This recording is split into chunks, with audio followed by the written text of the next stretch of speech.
En tout cas, sur la chasse, il y a un truc qui marche bien, c'est aujourd'hui, c'est les livres. Il y en a eu plein qui sont sortis d'un coup. Vous avez dû, les auteurs, à mon avis, tous vous passer un coup de fil. C'est pas possible. Donc, Charles Stepanov, je vous conseille, L'animal et la mort, qui est vraiment hyper intéressant, qui est plus anthropologue, vous le disiez, mais néanmoins, tout ce qu'il a vécu et raconté pendant le confinement dans le Perche, et il s'est intéressé justement à la communauté des chasseurs dans le coin.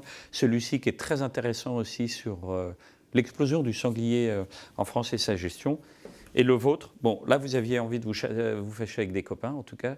Mais alors, pourquoi vous avez décidé de sortir ce livre? Alors, vous avez une expérience de la chasse, vous la côtoyez depuis longtemps. Vous êtes donc au Conseil national de la chasse et de la faune sauvage depuis très longtemps. Oui. Avant, j'étais dans le conseil scientifique voilà, aussi de l'OFB, quoi, ouais, ONCFS. Donc, c'est un sujet que vous maîtrisez et que vous connaissez, que vous côtoyez même.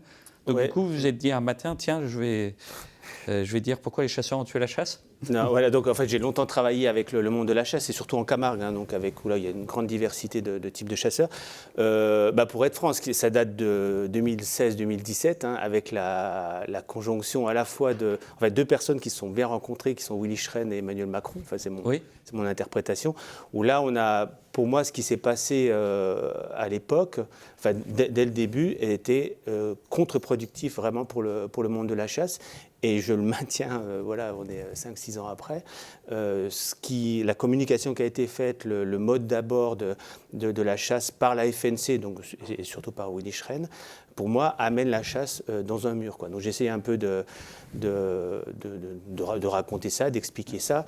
Pour revenir sur ce qu'on disait avant, par exemple, la communication d'opposer le monde rural et le monde citadin comme deux mondes antinomiques, c'est totalement faux. Ça, on remonte à 100 ans dans les raisonnements. Ça, c'est pour nos amis de la FNC. Oui, non, mais pour être clair, dans le livre, je vais surtout mettre en cause les instances de la chasse, le système fédéral, qui pour moi est un problème pour le chasseur de base, pour résumer. Après, moi j'invite vraiment tous les gens à le lire parce que vous décortiquez ça et c'est très intéressant parce qu'on s'aperçoit de certaines idées qu'on pourrait imaginer qu'elles étaient vraies, et pourtant elles apparaissent comme fausses. Par exemple, vous dites que en fait, l'idée de dire que la chasse est populaire, donc ça veut dire que ce sont surtout des gens, des milieux populaires qui la pratiquent, en fait, c'est pas vrai. Alors, elle est populaire parce qu'il y a beaucoup de gens qui l'aiment, mais vous dites qu'elle est de moins en moins populaire et c'est de plus en plus une chasse dite de notables en France. Elle tend vers ça. Alors, je refais l'historique, c'est-à-dire que si on prend, alors la com, c'est de dire 1789, donc ça c'est faux. 1789, c'est les propriétaires qui ont le droit de chasse. En 1844, il y avait quelque chose comme 100 000 chasseurs dans les eaux-là, donc c'était ultra minoritaire et ça restait en fait dans les classes haute bourgeoisie. Et c'est vraiment qu'à la fin du 19e siècle, on a les ouvriers, les employés qui ont pu se mettre à la chasse parce qu'ils ont leur pouvoir d'achat qui a augmenté. On a connu ça après dans les années 20, 30, 40. Jusque dans les années 70, où on n'a jamais eu autant de chasseurs, on était plus de 2 millions. Voilà, puis là, il y a ce virage. Alors, on reste sur cette image-là du chasseur, et c'est ça qui est comme le paysan, le paysan. Et en fait, il y a un tournant dans les années 60, à la fois avec le changement du modèle agricole, le remembrement, la destruction en fait, de nos paysages, la fin de la paysannerie, et puis dans le monde de la chasse, un passage à un monde productiviste. Donc, c'était pour le grand gibier, mais aussi l'arrivée de la myxomatose, malheureusement aussi, qui a fait qu'il y a une raréfaction. Oui, ça c'est dans un deuxième temps. Dans un premier temps, c'est les perdrix, c'est la destruction du bocage, donc tout ce qui était la chasse banale, donc la fin déjà les perdrix. Après, effectivement, sur le lapin, myxomatose, et puis un deuxième virus qui a fini ça. Et voilà, moi ce que je trouve dommage, c'est qu'à l'époque, il y avait, les chasseurs avaient une force énorme, étaient 2,5 millions en termes alors là vraiment de lobby et de poids. Et là, les instances se sont plutôt dans les années 80-90, finalement, pour faire un raccourci, la FNC est plutôt alliée avec la FNSEA, c'est ce qu'on voit actuellement, alors qu'elle aurait dû être, dès les années 70, leader en fait, dans la protection en fait, des habitats de la petite chasse, de la chasse, on va dire, banale, populaire, quoi. Alors évidemment, les cervidés ont explosé, tout ça, ça a été favorable à une certaine chasse. Et là, actuellement, on sait que vous avez quand même maintenant une majorité des chasseurs qui sont citadins, et c'est pas grave, je veux dire, c'est comme ça. Mais vous leur opposez le monde rural qui saurait tout, et le monde citadin qui est déconnecté, alors que voilà, vous avez de plus en plus de cadres, professions libérales, et de moins en moins ouvriers employés. Donc dans les nouveaux chasseurs, en fait, ce que vous dites, et les chiffres actuels le relèvent, c'est que les nouveaux chasseurs sont plutôt citadins. On voit que la proportion augmente et plutôt des gens avec un peu plus de moyens. Et moi, ce que je n'aime pas, c'est ce double discours de dire « nous sommes les défenseurs de la ruralité », alors qu'en fait, vous avez 95% des gens qui vivent dans le milieu rural et qui se fichent de la chasse. C'est-à-dire se fichent, ils ne sont pas complètement opposés quand même. C'est un non-sujet. Je veux dire que, évidemment, il y a des cantons en France où la chasse, dans la Somme, dans la Brière, je dis des cantons, voire des communes où c'est extrêmement fort, même politiquement, mais globalement, je veux dire, dans un village, dans beaucoup de villages, vous avez le groupe de chasse, mais il est un groupe de chasse. Quoi. Oui, comme le club de rugby ou autre chose. Et d'ailleurs, il faut le dire quand même, ça se passe souvent très très bien, à 95% des cas, les chasseurs et les villageois, ça se passe bien, quoi. Il faut... Oui, mais il ne faut pas... Alors justement, on en parlait, la diversité, c'est pour ça aussi de faire la chasse française comme un bloc, on est tous ensemble. C'est peut-être ça que je reprocherais, moi. Aussi, ouais. Je reprocherais ça, comme je ne suis pas chasseur, à vous chasseurs, de ne pas être... On va vous emmener à la chasse, Michel, vous allez voir. Ah non, mais j'ai fait tous les... Je connais la chasse. Hein. On va vous ramener alors. Ah oui. Non, mais je connais très bien le monde de la chasse. Là où je dirais je peux vous reprocher, c'est que de ne pas demander plus de démocratie et plus de débat et qu'on ait une approche pyramidale de la FNC qui va se dire représentant d'1 million de chasseurs. Alors en fait, dans la réalité des communes, des territoires, c'est complètement différent. Il y a X façons de chasser et du rapport en fait aux gens dans les villages. Et là, actuellement, notamment la communication qui a été faite depuis le 2017, il y a justement 90%, 95% des gens, ils s'en fichaient de la chasse et d'un seul coup, ils se sont dit « Ah ben non, moi je suis contre là en fait ». Parce que moi, attendez-moi, Willy Schren, c'est lui qui me représente. Il y a eu le même rural, exemple avec la corrida en fait. La corrida était plutôt tranquille et puis le jour où le député Émeric Caron s'en a emporté, bien évidemment, il y a eu des sondages, tout ça. Bon, c'est passé pour cette fois-ci, mais on verra. Et on a l'impression aussi dans votre livre que la chasse a du mal à s'insérer dans le monde contemporain. Alors, il y a bien évidemment toutes ces histoires de souffrance animale, de bien-être animal. On a l'impression qu'on a du mal à être accepté. Quoi. On parle en politique souvent de séquence.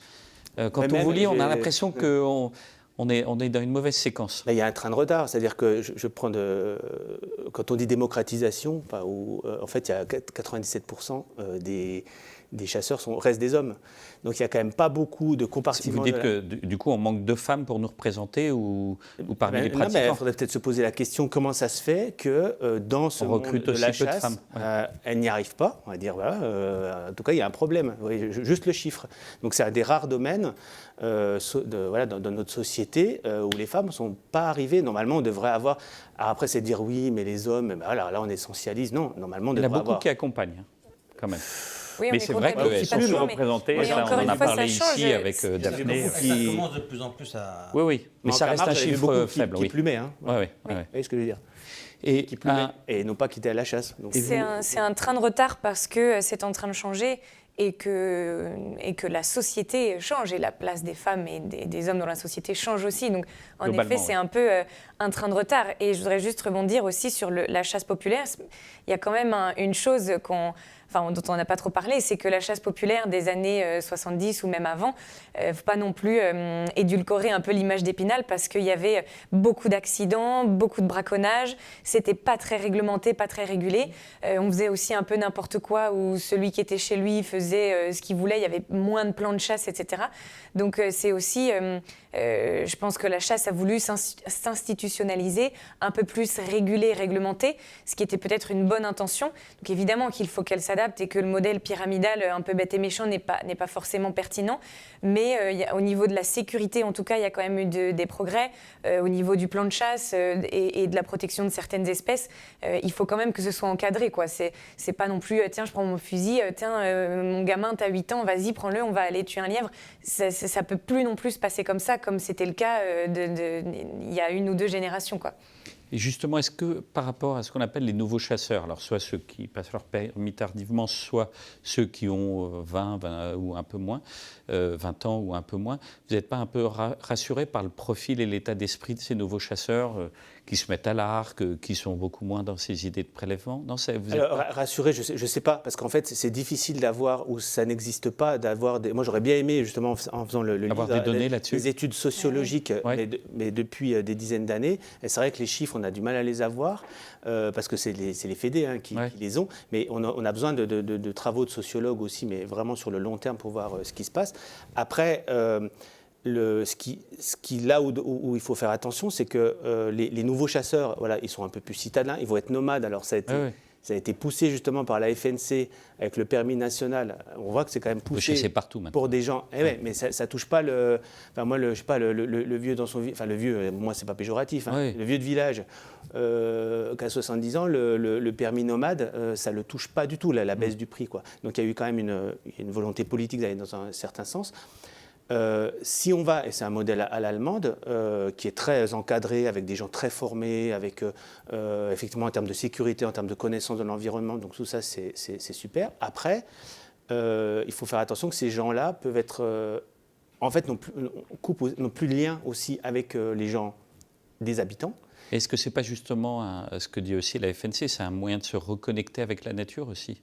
Oui, mais ce que je veux dire, c'est qu'après, il ne faut pas venir nous donner un discours, nous donner des leçons à ceux qui habitent dans la campagne, de qu'est-ce que la campagne, la ruralité. Quand, je veux dire, on voit dans les villages, c'est-à-dire que maintenant, moi je suis dans le Jura, c'est-à-dire que je vois des gens, enfin on voit les plaques, Suisse, Pays de Gex, ok, c'est pas des gars du village. Et en fait, comme on en a un CCA, c'est des gens qui viennent chasser sur des terrains.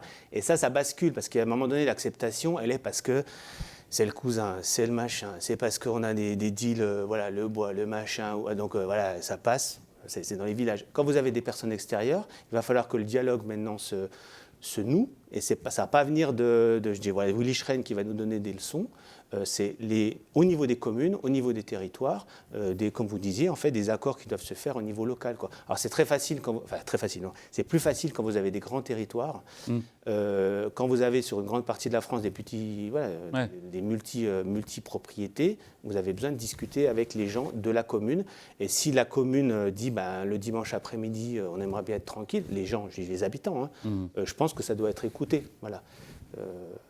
Pour donner un exemple. Oui. Après, on le sait tous ici, il y a plein de jours non chassés, suivant les départements, suivant les forêts, tout ça. On va pas revenir, on l'a fait dessus, mais on entend le point de vue. Je vais rebondir là-dessus, parce que c'est quand même d'actualité. François Patria, qui avait fait le mercredi, c'était le mercredi. 2003, ça a été remis en cause par Roselyne Bachelot, mais le deal à l'époque, c'était « Ok, on enlève le mercredi, mais vous faites, donc les FED, des concertations avec les territoires, avec les communes. » Ça, c'était le deal. Et là, il n'a pas été fait. Et 20 ans après, eh ben voilà, c'est tendu maintenant. Mais il devait faire une concertation avec les territoires sur 6 jours. Dans votre livre, justement, par rapport aux politiques, il apparaît que vous dites qu'il y a un lobby très fort qui reste puissant des chasseurs auprès des politiques. Néanmoins, on a l'impression que les politiques chasseurs sont beaucoup moins présents, ne serait-ce que dans l'hémicycle au Sénat, avec les dernières élections. Il reste très puissant ce lobby de la chasse en France? Alors, il reste très écouté. Très écouté, voilà, c'est ça. C'est-à-dire parce que voilà, on a... Parce que là, même au sein de la majorité présidentielle, il y a des gens qui ont voté contre des lois favorables à la chasse, qui sont engagés contre la corrida, qui sont engagés aussi pour certaines lois contre les ortolans, tout ça, tout ce qui a été mis en place dernièrement. Donc vous dites qu'il reste très écouté, mais en fait il est très écouté déjà parce qu'il y a une relation entre le président de la République et le président de la FNC déjà. Donc... Mais c'est pour ça que je pointe en fait la fragilité de la stratégie de la FNC qui tient sur actuellement Emmanuel Macron qui est très à l'écoute de Thierry Coz, François Patria, Willy Schren, enfin voilà, je ne sais pas comment ils fonctionnent entre eux, mais en tout cas, est très à l'écoute, ou totalement à l'écoute de ce qui est demandé. Vous avez encore... on dit souvent qu'il l'écoute parce qu'une partie de sa famille chasse, et du coup, qu'il comprend cette passion et l'intérêt. Moi, je ne suis pas dans sa tête, mais de sa belle famille, en tout cas. Oui, c'est ça. Mais bon, voilà, je ne sais pas. Mais on n'est pas obligé d'être... Ils nous représentent tous, hein, aussi. Oui, non, mais... Voilà, donc, normalement, ils nous représentent tous et non pas l'intérêt de sa belle famille. Si c'est ça, hein, je ne sais pas. Mais en tout cas, là où la position, je trouvais très fragile, c'est que ça tient actuellement à Emmanuel Macron qui écoute tout ce qui est demandé. Vous avez encore, c'est au niveau des LR, où là, vous avez Larcher, Wauquiez, Bertrand. Enfin, ça s'est resserré. Qui chasse. Ouais, Ciotti, tous, un Fillon, Retailleau. Bon, tout va bien, alors on est tranquille alors. Non, mais c'est juste sur LR. En fait, vous avez LR, vous avez Emmanuel Macron, et donc vous avez avec le Sénat, et c'est assez fragile de penser que ça peut tenir que là-dessus. Avant, c'était beaucoup plus transpartisan, et notamment, on dit toujours... Les communistes, Voilà, Grémetz. Hein, oui. Mais l'électorat chasse, je n'ai pas vu les derniers chiffres, mais en tout cas jusqu'en 2012, votait comme l'ensemble des Français. C'est-à-dire qu'il faut faire croire... Donc, il y avait autant de chasseurs qui votaient écolo que de Français qui votaient Mélenchon, qui votaient... Voilà, donc, en fait, l'électorat chasse, souvent, ne vote pas à part en fonction des enjeux, sauf lors des élections européennes ou éventuellement... mais que dans des endroits très particuliers. Ouais, et ça imbibe un peu Paris, parce que c'est pas loin, c'est la Somme, c'est l'Oise, mais moi, vu de chez moi, vu du Sud, ça marche pas. Donc effectivement, il y a des gens qui ont perdu leur mandat dans les années CPNT, mais la plupart des chasseurs, alors je n'ai pas vu les derniers en 2022, mais ne votaient pas en fonction de la chasse spécifiquement, quoi. Également, dans votre livre, vous dites qu'il y a eu une vraie séquence importante pour la chasse et que peut-être elle est un peu passée à côté, qui était le confinement, puisque les chasseurs ont été autorisés à réguler les sangliers à ce moment-là. Je vous vois déjà froncer les sourcils. Et vous dites un peu que c'était une séquence ratée, qu'on aurait pu se positionner un peu autrement sur ces questions-là, non ? Alors, je ne sais pas si c'est une séquence ratée, en tout cas, c'est une séquence qui a mis en lumière les contradictions du monde de la chasse lui-même. C'est-à-dire le tout sanglier, ce qu'on appelle le tout sanglier un peu. C'est-à-dire, en fait, il me semble, pour moi, la régulation, c'est pas de la chasse. Ça, c'est ma définition. La chasse, le président de la FNC dit la même chose que vous. Là-dessus, vous êtes d'accord, hein ? Pas pendant le confinement.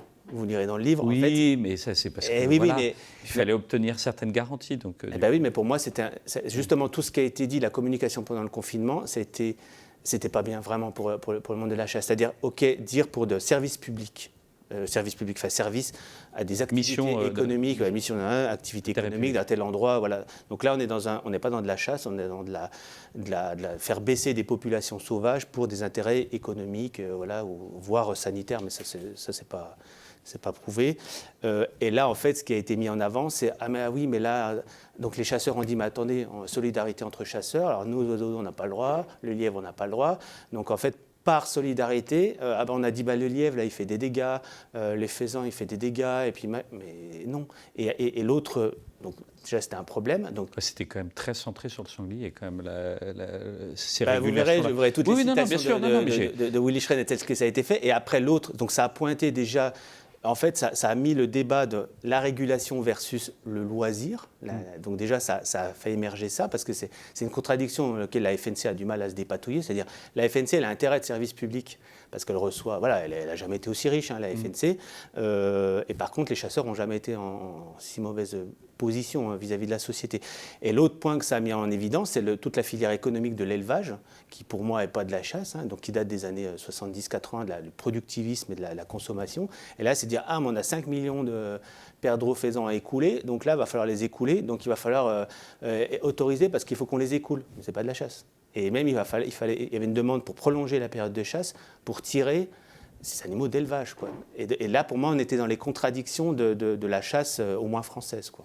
Bon, c'était une période où les contradictions se multipliaient, mais c'est vrai que... C'était une période compliquée, mais le monde de la chasse n'a pas eu le choix. Hein. Et sur la régulation, Sur la régulation, et pendant le confinement, je crois que c'était Bérangère Abba et Barbara Pompili qui étaient au gouvernement à ce moment-là, si je ne me trompe pas. Deux femmes ouvertement anti-chasse, qui l'ont dit. Leur mission, c'était voire d'interdire la chasse. Et donc pendant le confinement, où personne n'avait le droit de sortir, pourquoi les chasseurs auraient le droit de sortir ? Leur première intention avait été d'interdire totalement la chasse pendant le confinement. comme n'importe quel autre déplacement, quoi, où voilà, on a le droit d'aller faire une fois les courses, mais leur objectif, c'était d'interdire totalement la chasse. Donc la FNC a dû un peu essayer de gratter quelques trucs. Aussi les cultures. Bon. Bah, vous lirez, en fait, parce que moi, justement, j'ai les verbatims de Willy. Ouais. Pour des missions d'intérêt, voilà. Mais après, il y a eu tout le reste qui s'est passé derrière et qui, pour moi, a touché. Il y avait même à un moment donné, il y a eu des décrets. C'était pas un grippe aviaire, ça. Ils avaient le droit de lâcher, mais il fallait le tirer dans un délai court. C'est pas de la chasse, c'est de la cocotte, quoi, du tir à la cocotte. Et ça, c'est l'image de la chasse qui en pâtit, quoi. Mais en revanche, le côté régulateur, avec l'explosion du sanglier, alors vous décrivez que les chasseurs ont en partie favorisé je vous conseille, l'expansion. Raphaël Matevet, c'était un de mes collègues. L'expansion du sanglier en France, mais on comprend bien qu'aujourd'hui on a du mal à le réguler. Donc l'intervention des chasseurs, en tout cas pour essayer de réguler un peu le sanglier, devient un peu obligatoire, quoi. Voilà, je retrace, mais je vous conseille aussi le livre de Raphaël Matevet. Oui, on était ensemble à la Tour du Valeur, donc en Camargue, justement, on travaillait ensemble. Si vous voulez, le sanglier, c'est la politique aussi. C'est un choix aussi d'avoir développé le sanglier. Donc c'est la suite des années 60, 70, 80, avec un modèle économique qui est extrêmement basé aussi sur le sanglier. Ça a été le deal avec les agriculteurs. Alors le deal, c'est on vous subventionne. C'est-à-dire que vous n'avez plus le droit, le droit d'affûtage. Droit d'affût sur les bêtes fauves. Donc vous n'avez plus le droit, vous, de tirer les bêtes. On prend ce droit-là, puis en contrepartie, nous, on fait notre loisir. Et on vous paye les dégâts de gibier. Sauf que là, ça a tellement bien marché et c'est volontaire. Je veux dire, l'agrainage, on peut dire ce qu'on veut. Enfin, on connaît, l'agrainage, il y en a partout, du maïs. Donc on sait qu'il y a une grande partie qui est faite pour aider le cantonner, les sangliers sur sa commune, le développer, etc. De faire gaffe qu'on ait une belle population de sangliers chez soi, pour son actionnaire ou pour son ACCA. Voilà, ça a été. Puis maintenant, il y a un modèle économique, juste ça a basculé, c'est-à-dire la FNC, les Fédés, c'est juste économique. C'est-à-dire là, on a les Fédés ont été très très très riches. Et puis là, maintenant, on arrive à un moment donné où les dégâts commencent à être un peu au-delà. Voilà. Donc après, est-ce que les chasses... Là, on n'est pas dans la... Pour moi, on est hors chasse. Enfin, on est déjà presque hors chasse. On est dans comme le rat dans une ville. Je veux dire, on est dans ces gestions de population sauvage qui posent des problèmes économiques, sanitaires, enfin sociétals, quels qu'ils soient. Et est-ce que c'est à la FNC encore de monopoliser ça, sachant que derrière, elle a des intérêts aussi l'État intervient, maintenant il y a de plus en plus de statuts administratifs et tout ça. Non, justement, c'est-à-dire que on a encore passé un pas là avec, justement, sous Emmanuel Macron, où même les forestiers se sont vus retirer leurs prérogatives par rapport au plan de chasse, donc c'est encore les fédés. Alors que pour moi, ça devrait être l'État, puisqu'on est dans un problème économique. L'ONF, il y a plusieurs personnes qui connaissent les forêts de l'ONF, je peux vous dire qu'il y a une sacrée pression sur les détenteurs de baux de chasse. Oui. Je voudrais revenir sur un point, si vous êtes d'accord. Vous avez tout un chapitre sur la difficulté entre les protecteurs de la nature et les chasseurs de se parler. Ça, c'est quand même inquiétant. Ça veut dire qu'on a l'impression que le lien est un peu brisé. On va pas réussir à se réconcilier, à arriver à mener des opérations ensemble. Mais alors là, je reviens de ce qui vient de passer, la séquence, j'espère que c'est qu'une séquence, mais depuis 2017, j'espère qu'elle va s'arrêter vite, a au contraire mis en colère des gens, moi, le premier pour le livre, c'est-à-dire que quand moi j'intervenais comme scientifique, quand vous avez la FNC, donc votre représentant de tous ceux qui ont un permis de chasse, qui remet en cause ce qu'est la science, veut faire sa science, j'essaie de décrire, c'est assez grave ce qui se passe, a mis en colère beaucoup de gens, et il y avait, moi j'en connais beaucoup qui, ça fait des dizaines d'années qu'on essaie de faire des ponts entre voilà, on essaie de faire des ponts et des dialogues, et même mais nous, concrètement, ça veut dire quoi quand vous dites faire des ponts? Il y avait quoi comme main tendue ou choses comme ça? En Camargue, ce qu'on faisait, moi c'était un institut de recherche, c'est comment on arrive à concilier les grands mots, les usages humains, les loisirs avec la conservation de la biodiversité. Donc en fait, c'est de la concertation, c'est du dialogue, comment on essaie de trouver que ça passe. Et quand même ces personnes-là sont classées en anti-chasse, c'est-à-dire qu'on a deux mondes, ceux qui chassent et les anti-chasses, puis les neutres, quoi. Et ça ne va pas. Et donc là, il faut qu'on revienne à ce qu'il y avait avant. Alors malheureusement, il y a eu je dis malheureusement, il y a eu la phase CPNT qui a qui a posé beaucoup de... Je ne dis pas que c'est que CPNT, c'est l'ensemble. Non, mais ça a galvanisé un peu. Mais avant, il faut savoir que dans les années 70, il y avait un créneau. Il y a un moment donné, alors je crois que c'était Hamelin, que c'était le président à l'époque, qui travaillait avec les organismes, l'IUCN, et puis sur les zones humides. Donc il y avait toute une possibilité. Là, j'espère que ça va revenir, mais c'est actuellement dans les communications et les autres mouvements qui apparaissent. C'est-à-dire qu'avant, le monde de la chasse avait à dialoguer avec les associations de protection de la nature. Je dis par exemple FNE, quoi. C'est pas des anti-chasse. Hein. Et maintenant, donc au lieu d'avoir fait à un moment donné essayer de faire des CD sur les choses les plus criantes, moi la chasse aux oies en février, ça fait 15 ans qu'on donne des avis scientifiques là-dessus, ne pas lâcher là-dessus.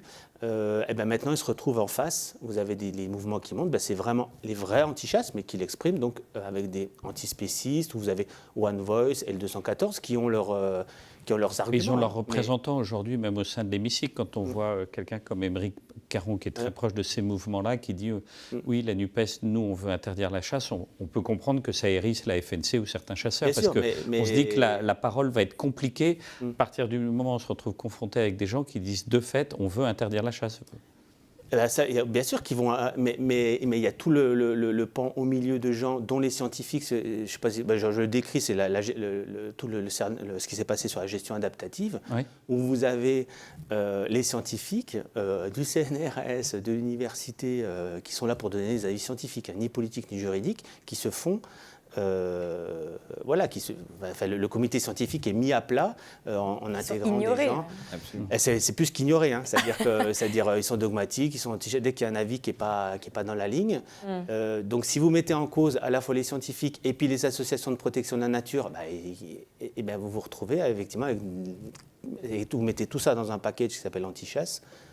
Voilà. Alors pour moi ça marche pour la FNC, elle n'a jamais été aussi forte depuis 2017 pour la FNC. Pour le monde de la chasse, pour moi, les chasseurs, c'est une catastrophe. Mais c'est fragile. Je ne sais pas si tu te souviens, Tancrède, d'une fois où j'avais fait une chronique en saluant le travail qui avait été fait dans un territoire entre les chasseurs, la LPO et la commune. Et donc, c'était pour préserver justement la biodiversité et recréer de l'habitat pour les perdrix, notamment.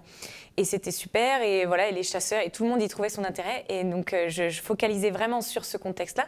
Et je disais, saluons le travail de toutes ces entités, ces associations, ces organisations qui ont travaillé ensemble.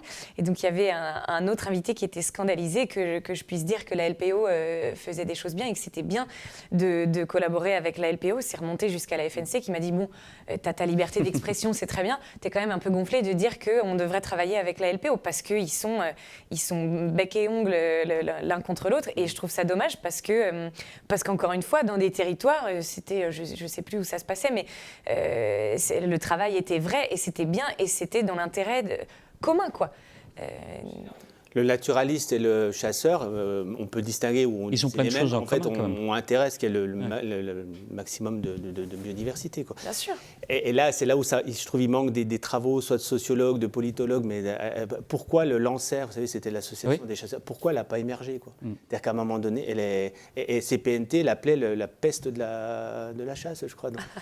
Il y a un moment donné, ça n'a pas émergé, quoi. Et Lancer faisait partie de FNE. De France Nature Environnement. Donc il y a eu... Mais je suis sûr que vous allez nous créer un petit groupe des protecteurs de la nature quand même favorables à la chasse. On va réussir à trouver des ponts. Et alors, histoire d'avoir totalement le moral dans les chaussettes, l'avenir et les perspectives pour la chasse en France, vous la voyez comment, vous, après ce livre-là et de l'expérience que vous avez? Il y a quand même... on peut imaginer quand même que les choses vont être un peu plus positives. En fait, s'il y a un mouvement vers la chasse à l'allemande, pour ceux à qui ça parle, hein, on peut dire ça, je veux dire ça. La chasse à l'allemande, on dit à chaque fois que c'est une chasse de bourgeois, quoi. Et ben voilà, c'est pour ça. On peut se dire, ça peut avoir de l'avenir parce que et la chasse en Allemagne, il y a plus de pratiquants, il y a le niveau d'acceptabilité. Ils gagnent des pratiquants, en fait. Ils gagnent des pratiquants, leur image ils sont que 400 000 en revanche. Et voilà. Et je dirais le problème français, c'est la caractéristique française, c'est notre base populaire.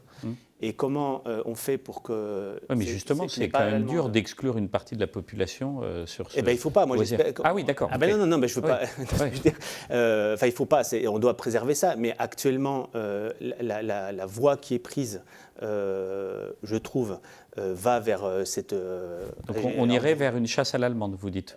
Ah bah c'est ce qui est, enfin moi c'est ce que je vois, hein. C'est-à-dire que si il y avait une mobilisation actuellement, si la FNC s'opposait à la politique de la FNSEA, vous voyez, là moi je serais un peu rassuré, vous voyez, c'est-à-dire que et non, en fait la FNC et la FNSEA restent des alliés inconditionnels. Voilà, Wicheret appelle ça l'esprit de famille, mais pour moi il y a un problème. Alors, l'avenir, c'est ce dialogue aussi avec les gens dans le monde rural qui ne sont pas des chasseurs, la plupart. C'est cette démocratisation de la chasse, veut dire, de vos instances. Dites-vous, on n'a pas à avoir un système comme ça. À l'allemande, justement, il y a un système pluriel où ça discute, où ça débat. Vous n'êtes pas obligé moins pyramidal. Vous n'êtes pas... Ça date de 1941, je veux dire, donc le truc corporatiste, où il y a une rente de situation des fédérations, et puis vous avez des personnes qui parlent en nom de tout le monde. Alors, voilà, il y a un problème démocratique au sein de la chasse française, donc qui va aussi, ça va parce que les élus, du coup, ils se retrouvent avec un ou deux interlocuteurs qui représentent un lobby, donc c'est démocratiser le fonctionnement de ce monde de la chasse, dialoguer avec les territoires, et puis, ça va peut-être pas plaire, mais il y a des pratiques qui, pour moi, là je parle en tant que veto, il y a des pratiques où il y a de la souffrance animale. Je prends la vénerie sous terre, par exemple, qui pour moi... Ne nous lancez pas Daphné. Non, mais c'est pour ça, je le sais. C'est pour ça. Moi, j'écoute tout. C'est pas scientifique, c'est moral, et donc on a chacun notre... on ne peut pas être d'accord, voilà, ça c'est normal, parce que c'est de la morale, donc on est obligé de... Et il y a certaines pratiques qui, pour moi, où il y a de la souffrance inutile animale, qui doit être arrêté parce que partout on a fait les efforts dans la recherche scientifique, ça a été fait partout dans le monde de l'élevage, et actuellement c'est le seul endroit, l'animal sauvage, vous savez, c'est toujours un bien, hein, donc ce n'est pas un animal sensible, et on sait pourquoi ça bloque. Parce que si on ouvre, on dit que, est-ce que c'est un animal sensible, hein, je veux dire un chevreuil, une chèvre, et ben on ouvre le fait qu'il va falloir faire attention de ne pas les faire souffrir. Bon, en tout cas, tout le monde, vous pouvez vous faire votre propre idée par rapport à ce livre-là, qu'on a eu du plaisir, nous en tout cas, à lire et consulter. Et c'est grâce à ça que vous êtes là. Et vous voyez qu'on est dans un lieu de débat. Hein. Toutes les idées sont accueillies aux Chasseurs Français et aux Chasseurs Français TV. Donc, merci d'avoir eu le courage de venir. Et on va prendre un peu